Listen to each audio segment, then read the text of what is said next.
Assalamualaikum warahmatullahi wabarakatuh. Berjumpa lagi dengan kami di channel YouTube KPI Official Broadcast. Bersama saya Adinda Prihatin selaku host yang terkece Jare Dewek. Alhamdulillah pada podcast perdana kemarin yang sudah kami tayangkan kurang lebih 1 minggu yang lalu mendapatkan banyak komentar-komentar yang sangat positif dari para teman-teman semua, sahabat-sahabat Kobra semua, dan tentunya komen-komennya juga sangat membangun dan membuat kita semakin bersemangat untuk terus tetap berkarya, membuat konten-konten video yang insya Allah kedepannya akan jauh lebih baik, lebih bermanfaat, dan lebih berkualitas tentunya. Nah, pada podcast kali ini kita akan membahas mengenai seputar perempuan. Ada apa sih dengan perempuan? Nanti kita akan bincang-bincang asik bersama bintang tamu saya, yang mana beliau ini sangat keren dan luar biasa. Beliau juga merupakan aktivis, salah satu aktivis perempuan di Indramayu. Dan saya yakin para teman-teman juga sudah tidak asing dengan beliau, karena beliau ini sering menjadi pengisi acara di acara-acara besar di Indramayu. Siapa lagi kalau bukan Mbak Tiana Gianita? Boleh beri tepuk tangan dulu teman-teman. Halo Mbak Tiana. Halo. Ini saya manggilnya Mbak Tiana aja ya, biar berasa akrab aja gitu. Oke. Iya, Mbak Tiana gimana kabarnya? Alhamdulillah aku baik sekali hari Alhamdulillah. Gimana Mbak, lagi sibuk apa aja sekarang Mbak? Sibuk puasa ya Mbak. Sibuk ya? puasa. Ramadan juga. Iya. Lagi sedang mengisi tapi tetap menjalankan puasa. Tetap. Iya, Masya Allah. Semoga tetap sehat walafiat ya Mbak ya. Semoga bisa berjalan lancar sampai ke 9 bulan, sampai hari persalinan ya Mbak ya. Terima kasih. Iya. Nah, di sini juga kita mendatangkan dari mahasiswa perwakilan dari Prodi BKI Bimbingan Konseling Islam, yaitu Kang Ihwanuddin. Boleh beri tepuk tangan dulu teman-teman. Biasa dipanggil atau nambah panggungnya itu Kang Ikwan, betul? Betul. Namanya Kang Ikwan ya, betul. Yes. Betul. Beliau ini salah satu vokalis hadro yang sangat oke, teman-teman. Iya. Nah, lanjut ke pembahasan ya Mbak Tiana ya. Di sini kita akan membahas tentang seputar perempuan, di mana pada tanggal 21 kemarin merupakan Hari Kartini, yang mana Hari Kartini ini memang sangat spesial untuk para perempuan-perempuan luar biasa di luar sana. Menurut Mbak Tiana, definisi perempuan itu seperti apa Mbak? Kalau misalkan kita mau mendefinisikan perempuan, tentu ini nggak akan jauh-jauh dari persoalan kelamin. Karena kalau misalkan dia berambut panjang, dia pakai rok, dia pakai baju gamis sekalipun, itu tidak bisa mendefinisikan bahwa dia perempuan. Jadi kalau misalkan aku ditanya siapa sih perempuan itu, tentu perempuan itu dia yang punya vagina, kemudian dia yang punya rahim, sehingga dia berpotensi untuk bisa melahirkan. Kenapa saya bilang berpotensi? Karena tidak semua perempuan bisa melahirkan ya Mbak ya. Betul. Terus kemudian dia perempuan adalah dia yang punya payudara, dengan lengkap dengan kelenjar mamainya, sehingga dia berpotensi untuk bisa menyusui. Kemudian dia bisa haid dan dia bisa nifas. Itu perempuan. Selebihnya daripada itu artinya bisa juga itu definisi laki-laki juga ya. Kalau misalkan cantik, ada juga laki-laki cantik misalkan. Iya betul. Kalau misalkan rambutnya panjang, ada juga laki-laki panjang. Iya betul. Gitu sih Mbak. Berarti definisi perempuan ini tentang alat kelamin ya intinya. Seperti itu. Kembali kepada kodrat perempuan. Kodrat perempuan nih Mbak, ngomong-ngomong soal kodrat perempuan, zaman dahulu ya, bahkan sampai sekarang ada beberapa desa atau beberapa daerah yang memang masih menganggap bahwa perempuan itu kodratnya hanya di sumur, di kasur, dan di dapur. Itu gimana Mbak menurut Mbak Tiana? Itu kan masih terikat oleh budaya dan norma-norma yang sangat patriarki sekali Mbak. Iya. Jadi kalau misalkan mungkin namanya bukan kodrat lah ya. Iya. Kalau misalkan dapur, sumur, dan kasur itu konstruksi budaya aja yang kebetulan ini sudah terbangun dari dulu gitu. Karena dulu itu perempuan terbiasa dengan sudah diam di dapur saja, masak yang enak untuk suami, sudah diam di kasur saja, kemudian sudah diam di sumur aja gitu. Tapi sebetulnya kalau misalkan kita bicara kodrat ya, sebetulnya kita harus kembali ke definisi kodrat. Kodrat itu apa sih gitu? Iya. Kodrat ini kan pemberian Tuhan ya. Iya. pemberian Tuhan yang betul-betul Tidak bisa hakiki, diubah. nggak bisa dirubah. Memang itu tuh ada juga perempuan aja. Iya. Jadi kalau misalkan di dapur, apa urusan di dapur itu? Masak. Apakah Tuhan memerintahkan umat perempuan gitu untuk memasak saja? Iya, kan tidak. Kan tidak. Iya. Atau kalau misalkan di kasur, perempuan itu diidentikan dengan dia yang di kasur saja untuk melayani suaminya. Apakah ada ayat Al-Quran yang jelas menegaskan Menyatakan, bahwa perempuan itu sudah di kasur saja? Iya, tidak juga ya, Mbak. Begitu juga dengan persoalan di sumur. Apakah memang hanya dapur, sumur, dan kasur? Tentu tidak. Ngobrolin persoalan kodrat perempuan ya dikembalikan lagi kepada perempuan. Apa sih yang memang, jadi gini, dunia ini mau nggak mau, dunia ini kan hanya mengakui dua jenis kelamin, laki-laki dan perempuan. Kalau misalkan kita mau ngomongin kodrat laki-laki dan kodrat perempuan, kita bisa melihat dari kira-kira apa nih yang membedakan, betul-betul membedakan laki-laki dan perempuan secara mendasar. Apa coba masnya? Dari segi suara dan kelamin. Yes, kelamin. Jadi di belahan dunia manapun, di tempat manapun, kapanpun, dari zaman dulu sampai zaman yang nanti sampai akan datang gitu, bahwa kalau kita ngomongin perempuan ya nggak jauh-jauh bahwa dia punya vagina. Kalau kita ngomongin laki-laki ya nggak jauh-jauh bahwa dia yang punya penis. Iya, betul. Iya, berarti kalau ini kan tadi kita membahas tentang budaya yang memang patriarki, karena memang sebenarnya Mbak Najwa Shihab juga pernah berkata bahwa kodrat perempuan itu 3M seperti protokol kesehatan. Yang pertama yaitu menstruasi, yang kedua melahirkan, dan yang ketiga itu menyusui. Sudah seperti protokol kesehatan ya teman-teman, 3M. Bukan begitu Mbak Tiana? Mungkin gini ya Mbak ya. Gimana Mbak? Kalau misalkan kita ngomongin kodratnya perempuan tadi, menstruasi, menyusui dan melahirkan. Kita mungkin bisa cari risetnya ya, bahwa apakah semua perempuan menstruasi? Tidak juga. Dan apakah semua perempuan melahirkan? Menyusui, iya. Dan apakah semua perempuan menyusui? Sehingga kalau misalkan kita bilang kodratnya 3M, artinya kalau misalkan perempuan ini tidak menstruasi, perempuan ini tidak hamil, dan perempuan tidak menyusui, apakah dia serta-merta bukan perempuan? Iya. Kan enggak juga. Iya, betul.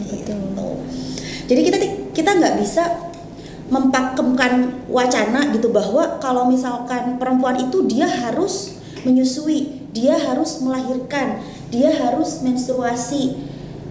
Karena apa ya? Terlalu berat gitu. Karena syarat untuk menjadi perempuan itu nggak harus dia menstruasi, menyusui, melahirkan. Ketika memang dia ternyata tidak tidak bisa untuk menyusui, bukan berarti itu menafikan dia bukan sebagai perempuan. Iya, betul ya. Berarti yang 3M tadi itu lebih tepatnya bahwa anugerah dari Tuhan ya Mbak ya. Betul. Ya. Kalau pandangan dari Kang Ikhwan sendiri nih Kang Ikhwan tentang perempuan, menurut Kang Ikhwan seberapa spesial sih perempuan di mata seorang Kang Ikhwan ini? Boleh ngobrol sedikit ya? Oke, baik. Terima kasih atas waktunya. Menurut pandangan saya tentang seorang perempuan ini, saya ini kan di rumah kan ada ibu ya. Iya, betul. Tentunya perempuan ini sangat berjasa, terutama ibu ya pada saya. Beliau mengandung selama 9 bulan, membawa kandungannya kemana pergi, kemana dia harus melakukan sesuatu, dibawa-bawa gitu. Iya, dibawa-bawa terus. Kemudian setelah itu ada tugas lagi, melahirkan, setelah melahirkan menyusui dan mendidik ya. Terutama di poin penting ini mendidik, karena madrasah pertama adalah seorang ibu. Yaitu perempuan. Dimanapun, kapanpun, dan kapan saja seorang ibu mempunyai peran penting dalam sebuah keluarga, itu menurut saya.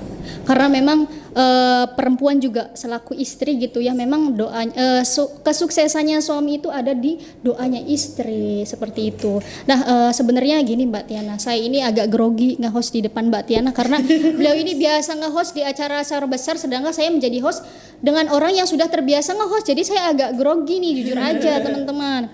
Nah kembali ke topik nih Mbak Tiana, tadi kita sudah berbicara tentang kodrat. Nah kalau kita berbicara tentang kodrat tadi, tentang definisi perempuan, saya juga udah tanyakan kepada Kang Ikhwan tentang artinya definisi perempuan menurut Kang Ikhwan, bahwa memang perempuan itu sangat berharga ya Kang ya.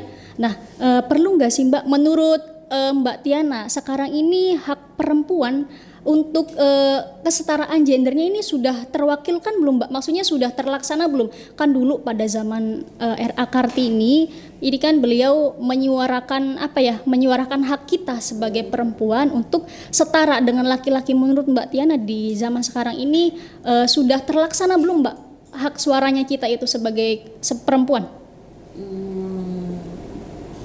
Hak sebagai seorang perempuan, kesetaraan gender seperti itu. Kita sudah setara atau belum? Iya, maksudnya seperti itu. Kalau misalkan kita ngobrolin ini sudah setara atau belum, saya rasa ini apa ya? Apa middle, tengah-tengah? Subjektif. Karena pada dasarnya ngobrolin setara, adil, ini apa ya, apalagi persoalannya perempuan. Iya, gitu. betul. Persoalannya adalah kamu gitu. Artinya ngobrolin persoalan sudah setara atau belum itu dikembalikan lagi kepada kamu. Kamu perempuannya. Kalau misalkan hari ini ternyata sudah tidak ada lagi perempuan yang dieksploitasi, sudah tidak ada lagi perempuan yang menerima kekerasan, sudah tidak ada lagi perempuan yang didomestifikasi, sudah tidak ada lagi perempuan yang apalagi punya dapat stereotip negatif, mungkin itu namanya sudah adil. Tapi kita kembali lagi, masih ada nggak sih perempuan yang dapat stereotip bahwa kalau misalkan dia pulang malam dianggap perempuan tidak baik-baik saja, atau kalau misalkan perempuan dia menikah, punya anak dan memutuskan untuk bekerja, lingkungannya menganggap ini adalah pilihan. Itu sudah ada atau belum gitu. Atau ngobrolin lagi persoalan kekerasan, masih banyak nggak sih perempuan yang jalan di pinggir jalan terus disuit-suitin sama laki-laki? Banyak banget malah. Nah, ngobrolin persoalan gender ini sebetulnya tidak melulu persoalan perempuan. Jadi kalau misalkan ada laki-laki keren gitu, atau laki-laki jalan di pinggir jalan, cowok kemana sih? Gitu. Itu juga sama, itu juga merupakan salah satu ketidakadilan yang terjadi pada laki-laki. Termasuk kayak misalkan contohnya kayak Indramayu itu rame banget sama jargon RCTI? bukan. Suami-suami takut istri. Oh iya.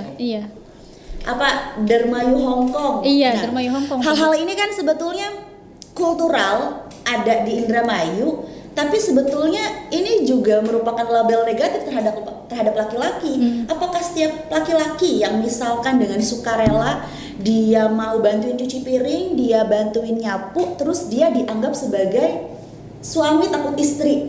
Kan enggak juga. Atau kalau misalkan ketika istrinya memutuskan untuk pergi ke Hong Kong gitu, suami yang ngurusin anak dianggap suami yang nurut sama istri gitu. Karena dia udah istrinya aja yang cari kerja, perempuan laki-laki yang ngurus anak aja. Nah, ngobrolin persoalan gender ini kan ngobrolin persoalan hal yang sangat luas gitu, dan subjektif terhadap person by person, terhadap perempuannya, terhadap laki-lakinya. Jadi takarannya sudah adil atau tidak, ini sudah dikomunikasikan atau belum? Berarti kembali kepada manusianya masing-masing. Iya. Sudut pandang manusianya masing-masing. Karena kalau misalkan setara itu apa? Seimbang. Maksud gue gini.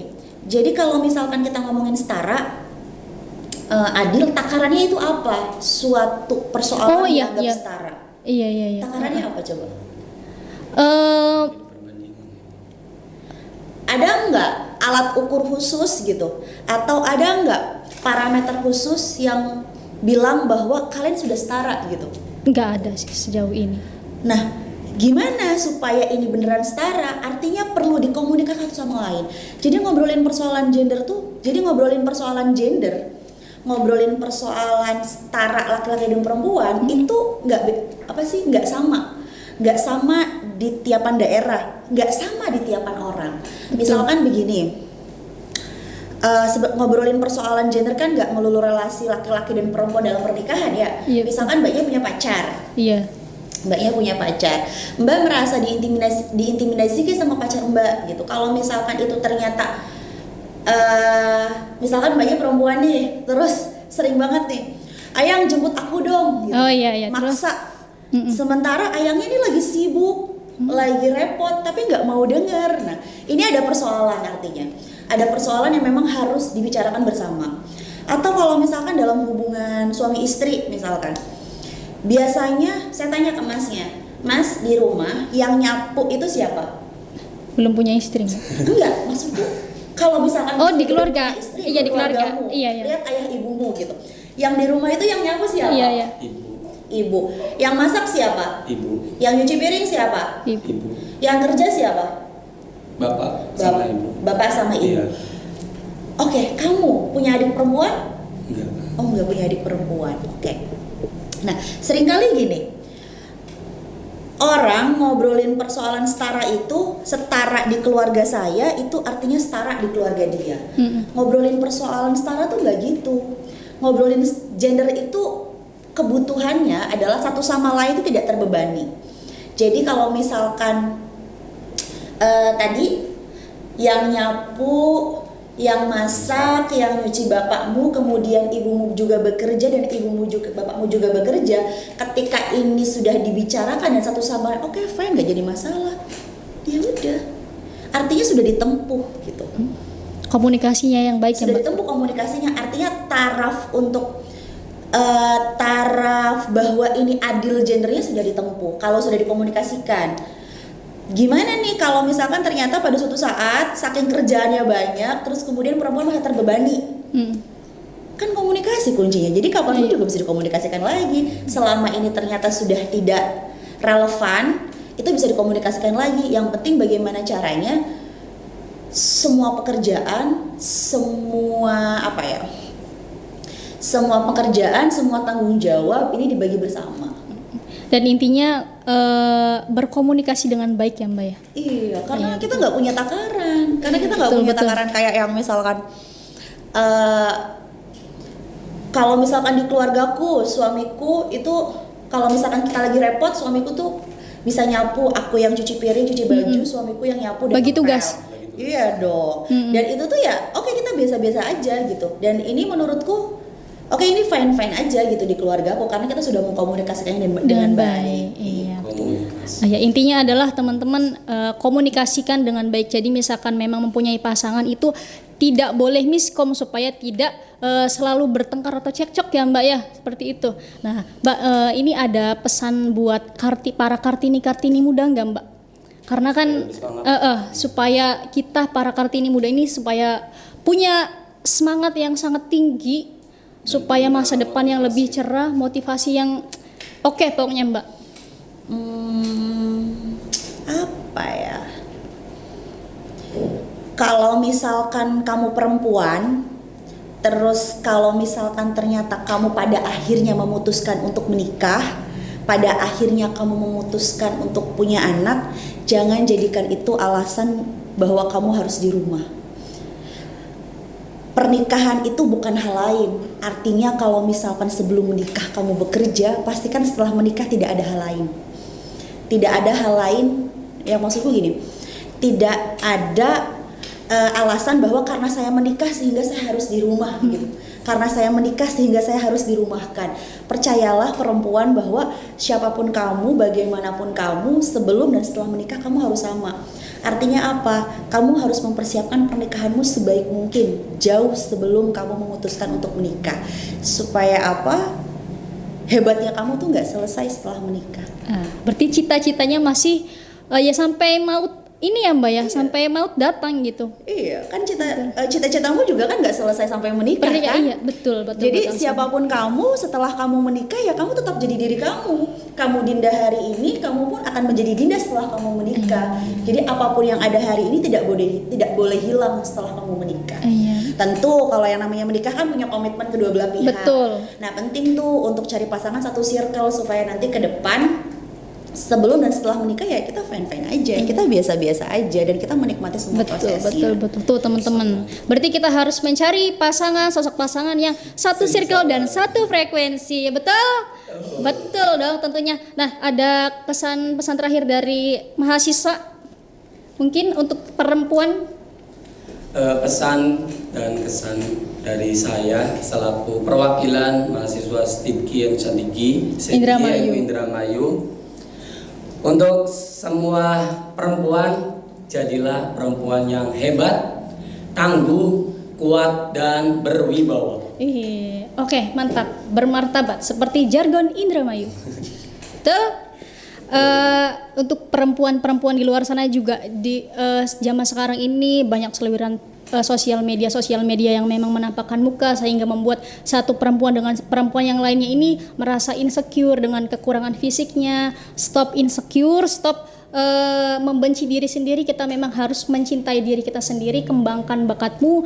Kita sama-sama perempuan harus menjunjung nama tinggi perempuan. Kita bersatu demi nama perempuan hebat di Indonesia. Mbak Tiana, ada lagi mungkin kesan dan pesan yang ingin disampaikan? Cukup? Cukup. Nah, Mbak Tiana sebelumnya terima kasih atas waktunya. Ini suatu kehormatan sekali bagi saya karena bisa ngobrol langsung dengan Mbak Tiana. Karena memang ini first time saya sering bertemu dengan Mbak Tiana tapi memang nggak pernah ngobrol di acara besar. Saya ngelihat Mbak Tiana menjadi pengisi acara tapi memang saya tidak pernah say hello dengan Mbak Tiana. Saya malu Mbak sebenarnya. Oh enggak lah. Saya juga 5 tahun yang lalu saya nggak sehebat Mbak Dinda hari ini lah ya. Jangan kayak gitulah. Jadi ke depan potensinya harus lebih diasah. Insya Allah, amin. Cerminan perempuan hebat yang kita obrolin hari ini ya harus dimulai dari Mbak Dinda dan kita semua. Betul, amin.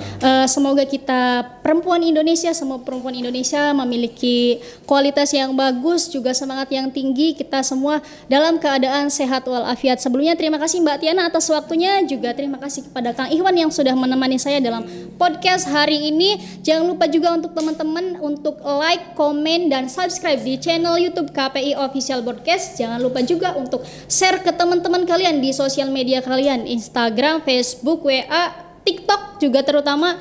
Jangan lupa untuk komentar yang sebanyak-banyaknya. Terima kasih. Mohon maaf apabila ada kata-kata yang kurang berkenan dari saya. Saya akhiri. Wassalamualaikum warahmatullahi wabarakatuh. Waalaikumsalam warahmatullahi wabarakatuh.